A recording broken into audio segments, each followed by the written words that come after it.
السلام عليكم ورحمة الله وبركاته.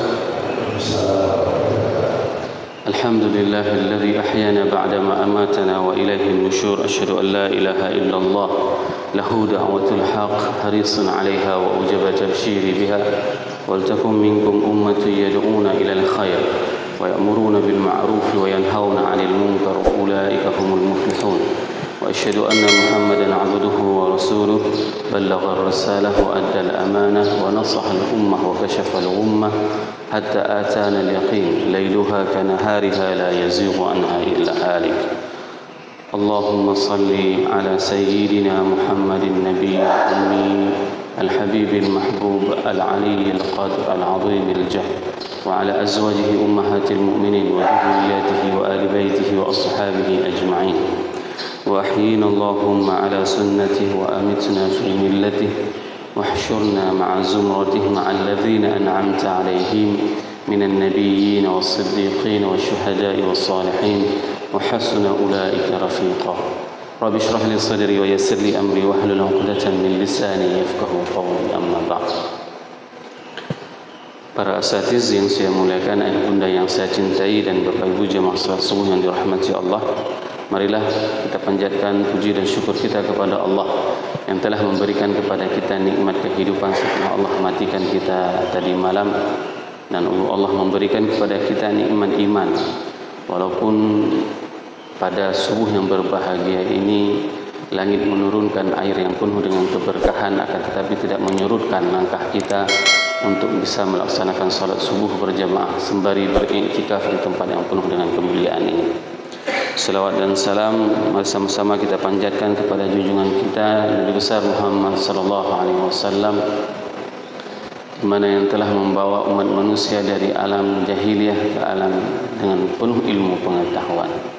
Semua aspek itu diajarkan oleh baginda Rasulullah sallallahu alaihi wasallam. Dalam sebuah hadis diriwayatkan oleh Anas bin Malik, Rasul mengajarkan obat sakit pinggang.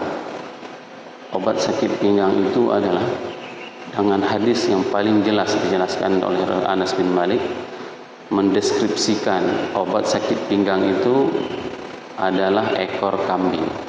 Kambingnya itu tidak terlalu besar dan tidak terlalu kecil. Setelah itu ekor itu direbus, diminum 3 kali, pagi, siang, dan malam, sore. Sewaktu diminum dalam keadaan lambung yang kosong. Begitulah deskripsi dan jelasnya Rasul mendetilkan semua aspek kehidupan manusia. Bahkan sampai dengan obat sakit pinggang pun itu diberikan obatnya oleh Rasulullah SAW. Hanya saja kita tidak pernah mau mempelajarinya. Bagaimana silsilah, bagaimana riwayat, bagaimana tatanan kehidupan yang dijalankan oleh baginda Rasulullah SAW. Ini merupakan salah satu hal yang memang kita harus mensyukurinya. Bagaimana cara mensyukurinya? Dengan memperbanyak selawat kepada baginda Rasulullah SAW, sehingga pada nanti yaumil ba'ats, pada saat kita dibangkitkan, kita ini akan diakui sebagai umatnya. Semoga jemaah yang berhadir pada subuh yang berbahagia ini merupakan di antara umat Nabi Muhammad SAW yang diberikan syafaat oleh baginda Rasulullah SAW dan akan disuguhkan air dari telaga Kausar dari tangan yang mulia tersebut. Allahumma amin. Bapak Ibu jemaah salat subuh yang dirahmati Allah, pada subuh yang berbahagia ini kita masih membicarakan tentang siapa saja yang akan mengisi neraka tersebut. Maka kita diingatkan terlebih dahulu agar jangan sampai kita termasuk orang yang akan mengisi neraka tersebut. Pada surat Hud ayat 15 dan 16 Allah berfirman, A'udzubillahi minasyaitonirrajim. Bismillahirrahmanirrahim. Man kana yuridul hayatad dunya wa zinatuha nuwaffi ilaihim a'maluhum fiha wa hum fiha la yubkhasun. Ulaika alladhina laysa lahum fil akhirati illa an-nar wa habita ma sana'u fiha wa batilun ma kanu ya'malun. Shadaqallahul azim. Dua ayat ini merupakan terdapat di dalam surat Hud. Kalau kita membaca sirah dan membaca tafsir, Surat Hud itu merupakan surat yang membuat Rasulullah SAW beruban, dan jumlah uban Rasulullah itu hanya 18 lembar. Itu riwayat yang masyhur.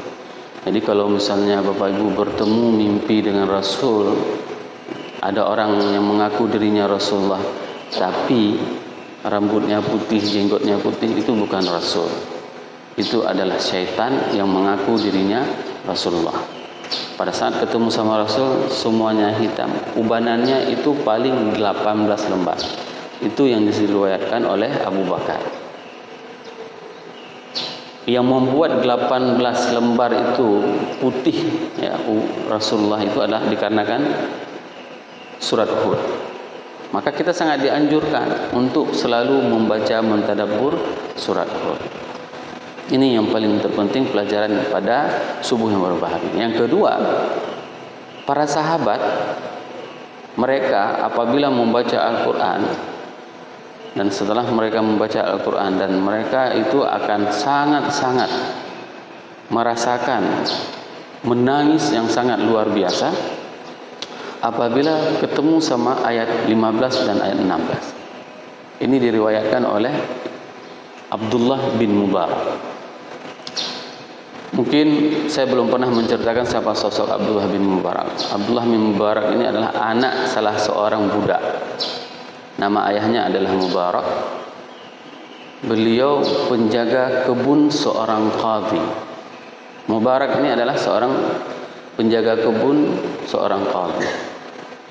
Orang yang sangat soleh dan menjaga perutnya dari harta haram. Bayangkan belasan tahun beliau sudah menjaga kebun dan beliau tidak pernah merasakan mencicipi buah delima yang ditanam oleh majikannya. Hanya menjaga saja. Pada suatu hari sang qadhi tersebut meminta kepada Mubarak untuk merasakan mana buah delima yang paling enak, yang paling ranum, yang paling manis.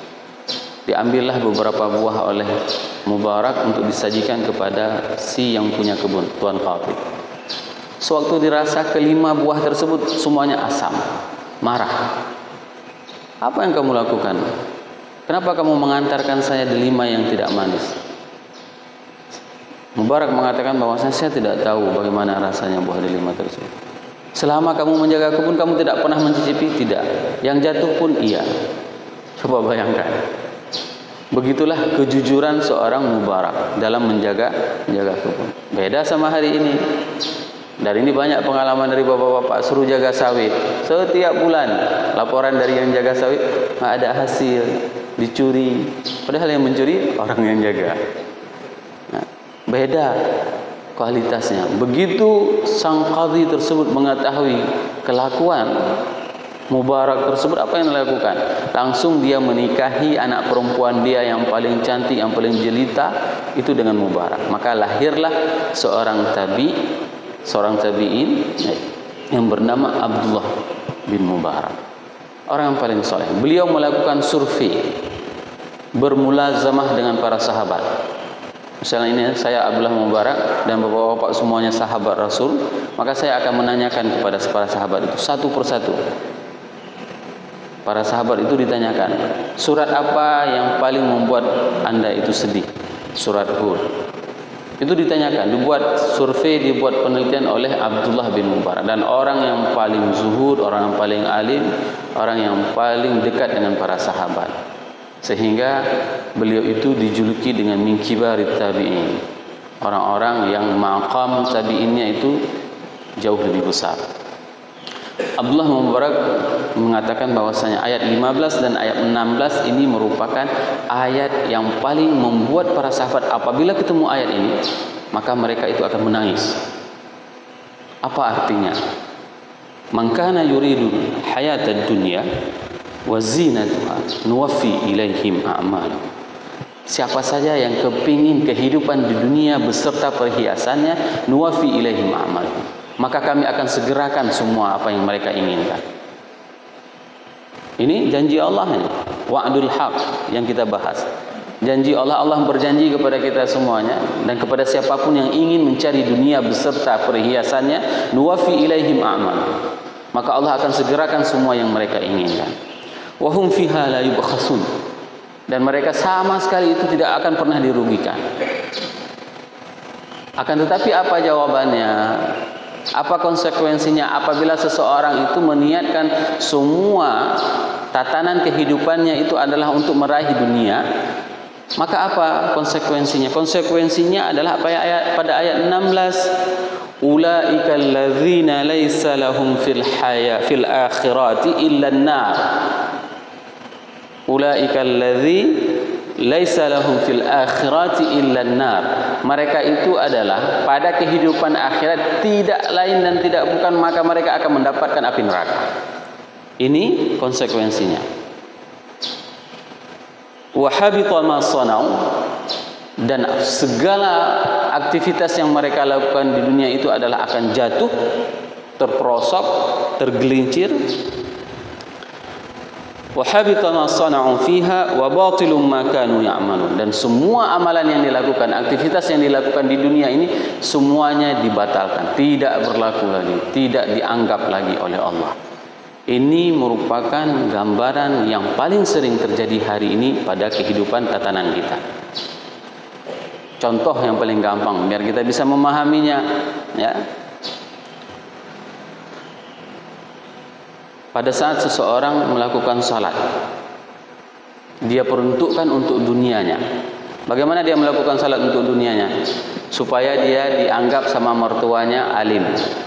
Pergi dia sembahyang ke masjid. Atau dia pergi salat supaya kelihatan sama atasannya dia baik. Banyak yang seperti ini. Kalau tidak ada atasan maka dia tidak akan pernah mau pergi salat. Begitu juga para atasan ini, pada saat mereka ingin mendapatkan sesuatu, misalnya ingin kampanye, ingin apa, ingin pencitraan, pergi ke masjid, jumpa sama ulama, ingin mendapatkan sekeping dunia. Agar apa? Agar terlihat, oh bapak ini alim, pergi ke masjid dia. Begitu terpilih tidak pernah lagi datang ke masjid. Kenapa? Karena dunianya sudah dia dapati. Ada orang yang melakukan salat duha itu untuk mendapatkan rezeki. Ini yang paling bahaya. Yang paling sering kesalahan dalam hal mengamalkan ibadah. Misalnya, ada salah seorang anak muda, sewaktu saya menjelaskan tentang rezeki, dia mengatakan, Ustaz, saya begitu enggak sembahyang duha, hasil pekerjaan saya itu tidak seberapa. Jauh lebih banyak kalau seandainya saya salat duha. Misalnya dia menghasilkan sebuah karya, kalau karya itu dilakukan setelah salat duha, maka itu cepat karya itu dibelikan sama orang. Saya bilang, alhamdulillah kalau memang demikian, tapi jangan salat duha untuk bisa laku karyanya. Ini bahaya sekali. Kenapa? Sudah dibalas tuntas di dunia. Tunai dibalas di dunia. Ini yang paling bahaya. Tapi kalau seandainya kita melakukan duha itu dikarenakan perintah dari Allah dan Rasulnya, untuk apa duha?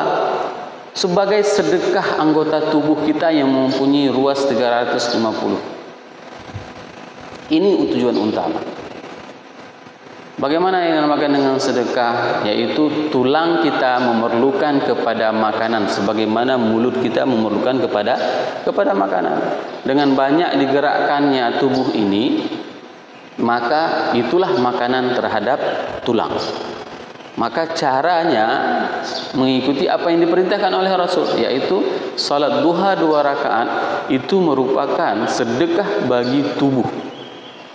Makna sedekah bagi tubuh itu baru bisa diungkapkan secara saintis setelah 1443 tahun lamanya. Para ilmu ortopedi, ya, ilmu tulang itu mengatakan tulang manusia itu memerlukan kepada makanan, dan makanannya itu adalah dengan menggerakkan tubuh ini. Maka jawabannya, apapun yang diperintahkan oleh Allah melalui Rasulnya, ikuti. Bukan dipasang untuk kebutuhan dunianya. Memang seperti itu. Ada sebagian orang, ada sebagian teman juga mengatakan seperti ini. Saya kalau enggak qiyamul lail, itu semua berantakan tatanan kehidupan mulai dari subuh sampai dengan asar. Boleh seperti itu, tapi bukan karena bukan dikarenakan ibadah itu kita melakukan supaya tidak berantakan, tapi kita melakukan semua sesuatu itu dikarenakan kecintaan kita kepada Allah dan kepada Rasul yang telah memberikan nikmat. Nikmat ini yang sangat luar biasa yang Allah berikan kepada kita dan kepada manusia semuanya. Ini sebenarnya yang harus kita merenunginya. Kalaulah seandainya Allah membagi dunia itu dikarenakan ibadah, maka orang yang paling banyak mendapatkan kekayaan itu adalah para sahabat. Kenapa? Para sahabat itu ibadahnya nggak tanggung-tanggung. Ibadahnya itu nggak tanggung-tanggung, copy paste dia, copy paste sebagaimana yang dilakukan oleh Rasulullah. Tapi kenapa banyak di antara sahabat juga ada yang miskin, ada yang fakir? Ini menunjukkan bahwasannya Allah tidak membagi dunia ini berdasarkan ibadah, tapi Allah membagi dunia ini sesuai dengan keinginan Allah. Ini yang harus kita pahami. Pada saat kita memahami bahwasanya rezeki yang kita dapati hari ini adalah menurut ketentuan dan kadar yang telah ditentukan oleh Allah, sesuai dengan kebutuhan, sesuai dengan kemampuan kita untuk menggunakan rezeki tersebut. Nah, berapa banyak hari ini di antara orang yang melakukan ibadah-ibadah tersebut diperuntukkan untuk mendapatkan dunia. Sebagai salah satu contoh, saya pernah mendapatkan seorang jamaah yang mengatakan, Ustaz, saya kalau misalnya kepingin mobil baru, maka mobil lama itu saya sedekahkan. Bahaya ini.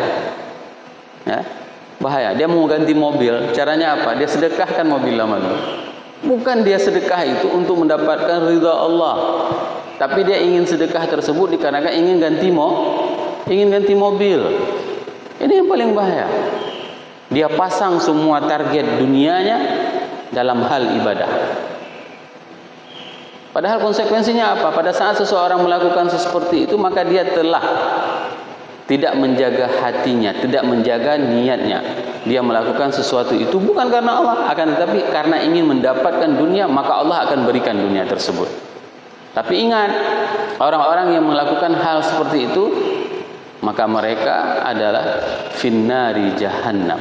Mereka itu adalah akan dibalas nanti pada hari akhirat dengan api neraka. Dan mereka akan meminta kepada Allah nanti pada hari akhirat, ya Allah, dulu aku punya sedekah membantu anak yatim, ada orang banjir aku bantu. Apa dijawab oleh Allah? Semua telah dibayar tunai di dunia. Engkau membantu orang banjir dikarenakan engkau mau naik sebagai caleg, sehingga orang-orang mau memilihmu, maka engkau berikan bantuan. Engkau pergi salat ke masjid, kenapa? Karena ingin meraih suara, ingin dilihat oleh orang bahwasanya engkau itu adalah orang yang alim. Engkau berceramah dikarenakan ada sesuatu yang engkau inginkan, pencitraan, kesalehan dirimu terhadap orang-orang yang lain. Maka hal yang paling terberat Bapak Ibu jemaah yang dirahmati Allah ini adalah para asatiz, para ustadz-ustadz ini di dalam menjaga hatinya. Ini yang paling terberat. Apalagi ada kamera seperti ini, harus betul-betul kita jaga.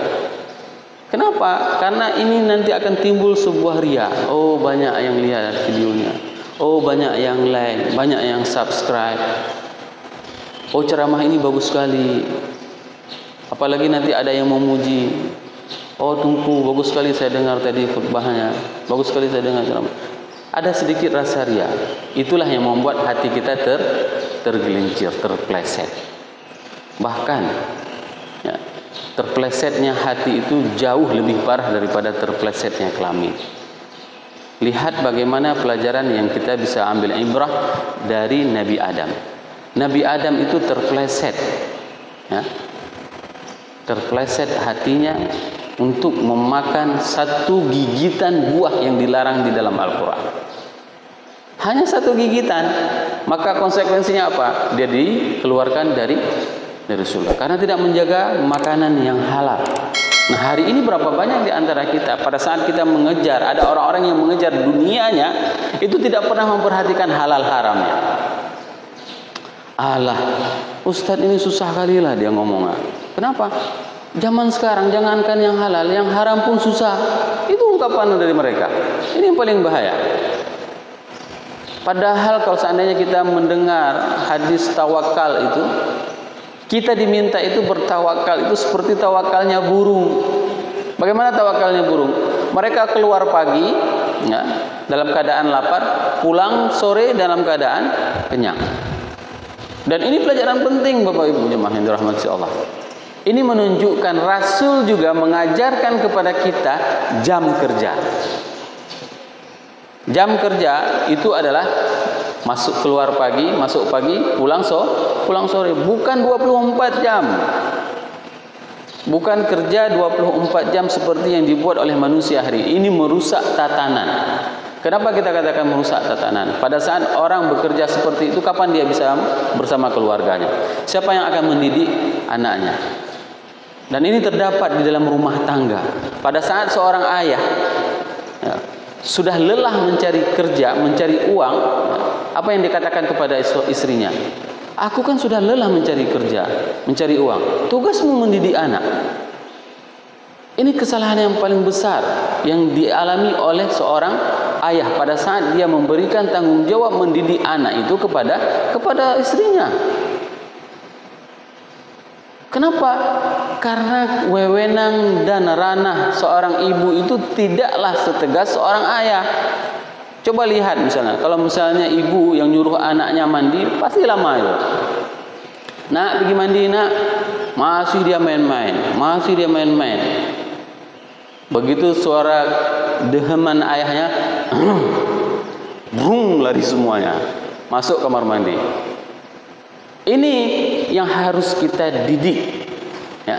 Tugas ayah itu bukan hanya mencari rezeki, tapi tugas ayah yang paling penting itu adalah bagaimana mendidik keluarga.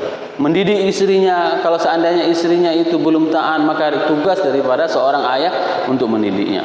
Kalau seandainya anaknya tidak taat, tidak tahu, maka tugas ayahnya untuk mendidik anaknya. Bayangkan, kalau seandainya anaknya itu tidak pernah dididik oleh ayahnya, tidak pernah dididik bagaimana salat, tidak tahu dia. Sehingga apa? Sosok ayah itu adalah sosok yang memang biasa-biasa saja bagi seorang anak, bukan sosok idolanya. Ini yang paling bahaya. Paling bahaya kehilangan karakter ayah bagi seorang anak. Kenapa? Karena ayah sibuk mencari harta, sibuk mencari dunia, dan itu didapatnya. Misalnya dengan apa? Punya rumah mewah. Setelah itu punya mobil, punya kendaraan, semua yang diinginkan dapat. Anak-anaknya kepingin gadget baru dapat, sesuai dengan selera anaknya, semua bisa dipenuhi. Ini yang paling kita khawatirkan. Nuwaffi ilaihim amal. Pada saat Allah memberikan semua apa yang kita cari di dunia ini, akan tetapi apa? Semua kelelahan kita dalam mencari tersebut itu sudah dibayar tuntas di dunia. Sehingga apa? Pada saat kita mengkomplain kepada Allah di hari akhirat, aku kan telah mendidik anakku, kenapa engkau tidak menghitungnya sebagai pahala? Tidak. Karena engkau target mendidik anak itu adalah untuk dia bisa bekerja di perusahaan minyak misalnya. Tidak pernah engkau mendidik anakmu untuk bisa mengenal aku dan Rasulnya. Ini yang paling bahaya. Yang menjadi pertanyaan bagi kita, apakah salah kita meminta rezeki? Tidak. Yang disalahkan itu adalah mencari rezeki itulah sebagai target utama. Meminta itu tidak dilarang dan itu dibenarkan. Rabbana atina fid dunya hasanah. Tapi kita tidak menjadikan dunia itu adalah sebagai Tuhan kita, sebagai ghayah kita, sebagai akhir daripada tujuan kita. Maka oleh sebab itu jemaah yang dirahmati Allah, marilah sama-sama kita memperbaiki semua tatanan kehidupan kita ini, aktivitas kita dalam kita menjalani kehidupan di dunia ini. Agar apa? Agar kita tidak termasuk orang-orang yang semua dibayar tuntas di dunia. Saya ingin menceritakan salah satu riwayat, dan ini sudah pernah saya ceritakan di majelis ini. Abdurrahman bin Auf itu adalah orang yang paling kaya. Beliau itu setiap mendapatkan kenikmatan yang tidak didapati oleh Rasulullah itu akan menangisi. Kenapa? Karena Rasul tidak pernah mendapatkan nikmat seperti itu. Beliau menangisi. Suatu hari ditanyakan oleh anaknya, pada saat Abdurrahman bin Auf memakan kurma yang kualitasnya jauh lebih bagus yang dimakan oleh Rasulullah. Nangis Abdurrahman bin Auf. Wahai ayahanda, kenapa engkau menangis? Wahai anakku, kukatakan kepadamu bahwasanya kurma yang aku makan ini tidak pernah dimakan oleh Rasulullah kecuali setelah Khaybar. Maka oleh sebab itu aku menangis. Bagaimana penderitaan Rasulullah selama ini? Rasul tidak pernah makan kurma seperti ini kecuali setelah Khaybar. Atau dengan kata lain, 2 tahun sebelum wafat, Rasul baru pernah makan kurma yang bagus. Kalau sebelumnya itu kurmanya itu adalah kurma rutab, kurma yang memang harus direndam dulu 6 jam, itu baru bisa kita makan. Coba bayangkan, begitulah suasana kondisi ekonomi Rasulullah. Bukan Rasul itu tidak mempunyai apa-apa, tapi Rasul itu memberikan kepada orang lain. Ini yang pertama yang membuat aku menangis. Yang kedua yang membuat aku menangis, aku khawatir ini dibalas oleh Allah dikarenakan kesalehanku di dunia ini. Maka aku menangis, takut aku nanti kalau seandainya pada saat hari akhirat semua kebaikan aku itu sudah tidak ada lagi, Allah telah membalasnya di antaranya dengan makanan yang aku makan ini. Maka oleh sebab itu Bapak Ibu jemaah yang dirahmati Allah, pada saat setiap kenikmatan yang kita dapati hari ini, ayo kita renungi seperti ini. Maka saya katakan, mengikuti Rasul itu adalah dengan menghadirkan sebagaimana dihadirkan oleh para sahabat seperti kisah Abdurrahman bin Auf. Pada saat kita duduk di atas meja makan bersama anak kita, ceritakan kepada mereka bagaimana keadaan Rasulullah pada saat makan. Dan hal seperti ini, inilah yang dilakukan oleh Ali. Ali pada saat naik kendaraan, beliau itu menaiki kendaraan membaca doa. Setelah selesai membaca doa lalu tersenyum. Orang-orang menanyakan, kenapa engkau tersenyum wahai Ali? Karena Rasul tersenyum pada saat naik kendaraan. Begitulah yang dinamakan dengan ittiba'an. Hari ini berapa banyak di antara kita yang begitu menaik, misalnya katakanlah sepeda motor atau naik mobil, setelah baca doa lalu kita tersenyum? Tidak ada. Malahan mungkin sambil ngupil kita, ya kan? Entah apa-apa yang dilakukan. Kenapa? Karena kita tidak menghadirkan. Ini adalah bentuk kecintaan saya kepada Rasulullah. Maka saya ittiba, mengikuti apapun yang diperintahkan, yang dilakukan oleh Rasulullah. Maka perlu bagi kita semuanya untuk mempelajari bagaimana tatanan kehidupan yang dilakukan oleh baginda Rasulullah SAW. Melalui siapa? Melalui para sahabat, para tabi'in dan para ulama. Enggak mungkin kita itu bisa tahu, saya ini bisa tahu ilmu seperti ini kalau seandainya saya tidak belajar. Tidak ada ustadznya, tidak ada syekhnya, tidak mungkin. Ada orang yang memang harus kita ikuti untuk kita belajar. Jadi tidak benar ada ungkapan sebagian orang yang mengatakan kita hanya ikut Al-Quran dan hadis saja. Emang bisa paham? Emang tahu dari mana? Maka inilah perlu kepada ilmu yang bersanad, ilmu yang bersilsilah sehingga sampai kepada Rasulullah SAW. Semoga apa yang saya sampaikan ini bermanfaat kepada diri saya dan kepada jamaah sehingga bisa meningkatkan kualitas keimanan kita dan kecintaan kita kepada baginda Rasulullah SAW dan kepada Allah Subhanahu wa taala. Subhanakallahumma wa bihamdika asyhadu an la ilaha illa anta astaghfiruka wa atubu ilaik. Assalamualaikum warahmatullahi wabarakatuh.